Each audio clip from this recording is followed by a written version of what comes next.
జరిగిందో నన్ను చెప్పమంటారా? చెప్పమ్మా. నేను హాస్పిటల్లో నర్స్గా చేస్తుంటాను. ఒకసారి దుర్గమ్మ గారికి ఆరోగ్యం బాగోక మా హాస్పిటల్లో చేర్పించారు.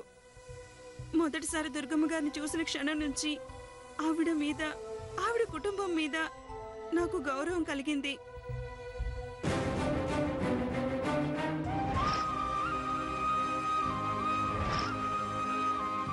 అందుకే దుర్గమ్మ గారికి ఎంతో అభిమానంతో, గౌరవంతో సేవలు చేశాను.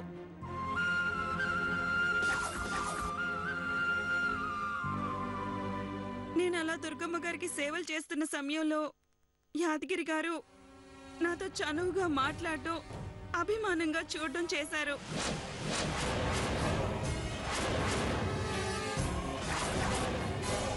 అలా ఆయన్ని నేను గౌరవంగా చూస్తూ ఒకరోజు వర్షంలో తడిసి హాస్పిటల్కి వస్తే అలాగే ఉంటే జ్వరం వస్తుందని మా ఇంటికి తీసుకెళ్ళి తడిచున్నారని బట్టలు మార్చుకోమని చెప్పాను.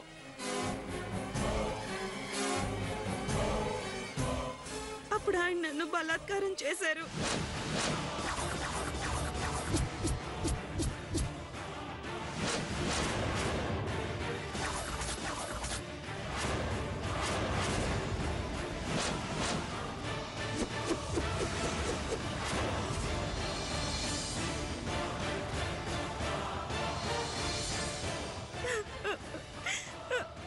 ఆ సమయంలో నేనేం చేయలేక నేను ఆయనకి లొంగిపోయాను. అబద్ధం. నిజం. అబద్ధం. నిజం.